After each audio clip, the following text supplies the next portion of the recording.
Welcome back to my truck. It's been a long time since I talked about rope, but I have a lot of rope.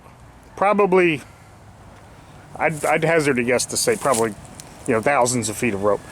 Of varying sizes, some way bigger than I could ever need, and some, not big enough. But I do have 3 or 4 lengths of this rope. I don't know what it is, 100 feet, 150 feet.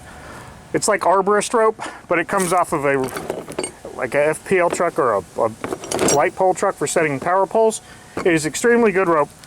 And the reason I like rope so much is because it gets me out of trouble when I do dumb things. This is the dumb thing I'm talking about. I'm here with only one saw. I technically have 3 saws, but I've been trying to cut my way through this log without getting it pinched, and I've managed to get it pinched. And I do have another saw, but chances are I'll get that pinched. What I'm going to do is hook a rope to this and tug on it. This, I don't know, 100-foot tall oak tree, I guess. So I'm going to hook a rope to this sucker and hit it with the truck, and hopefully the saw pops out and the log hits the ground before the saw does. Otherwise, my saw will be toast. I've done that before. I've got a little camera set up over there. Hopefully I'm in view, and we'll get some time lapse of this. Maybe I'll set this camera up too. But I'm going to take the rope and hook up to this and give it a tug. Alright, I don't know where the truck's going to end up, but we'll see if that works.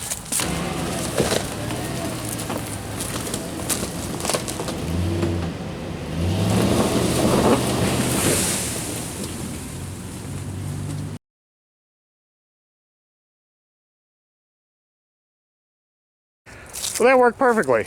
It kept my saw there. I should be able to get it out now, which is nice.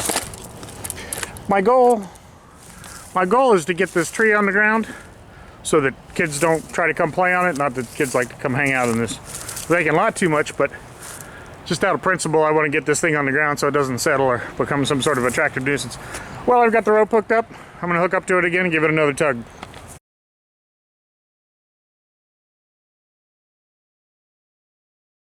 Alright, well that did nothing. It's worth a shot though.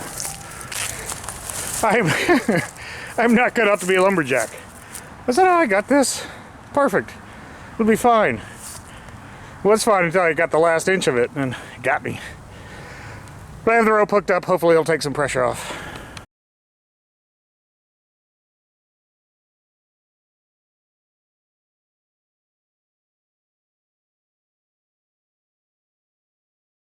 Alright, I got this saw back again. I should stop tempting fate.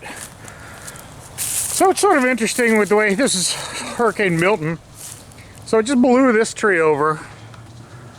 Blew the tops off a couple of these. These are oak trees and camphor trees.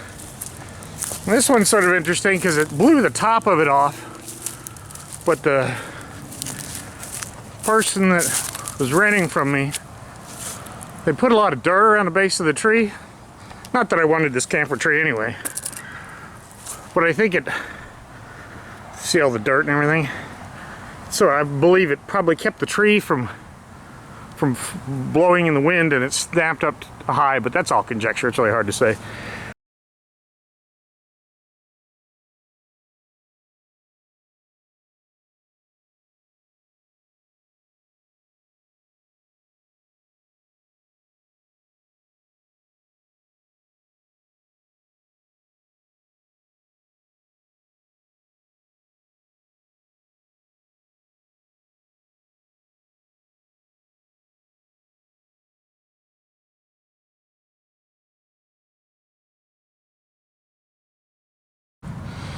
I want to talk a little bit about the saws. I've got a video on a Weemore's saw. I guess this Neotech is a knockoff of a Husqvarna. I think that's right. I don't have a Husqvarna to compare it to. But I think I paid $130 for it, 20-inch. It's been fantastic. It really has been a good saw. I've cut up a lot of stuff with it. For me, I'm not saying this is a professional saw or anything like that. But for a guy dealing with some limbs from a hurricane, for $130 give or take, I couldn't be happier with it. It's paid for itself a couple times over already. And I don't have a lot of experience with chainsaws, so I can say that I really like my Makita 10-inch electric one. That's fantastic for around the house, but for respectable sized trees like this, This doesn't make light work of it, but it's getting the job done.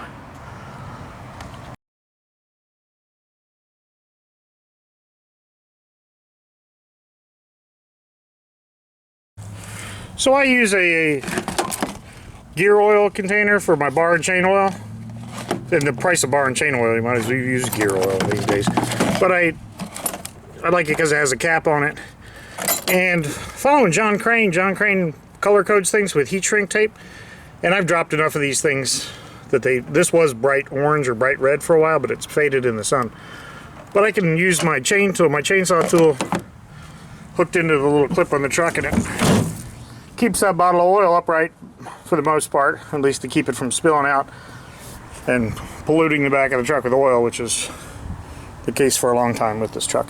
But yeah, the thing I like, what I ended up doing was taking some of this wire rope and drilling a hole and just putting a little ferrule on the inside, because these get lost so easily. So having the clip, knowing where it's at all the time, has been helpful for me. All right, for perspective, that's a full-size Chevy truck, and it's a pretty good pile of debris from there. And the logs, I cut them into pieces big enough to roll, and not enough to where I could pick them up and throw them in a pile, so I had to roll them over here. But it's tough work, so it's getting dark. I'm giving up.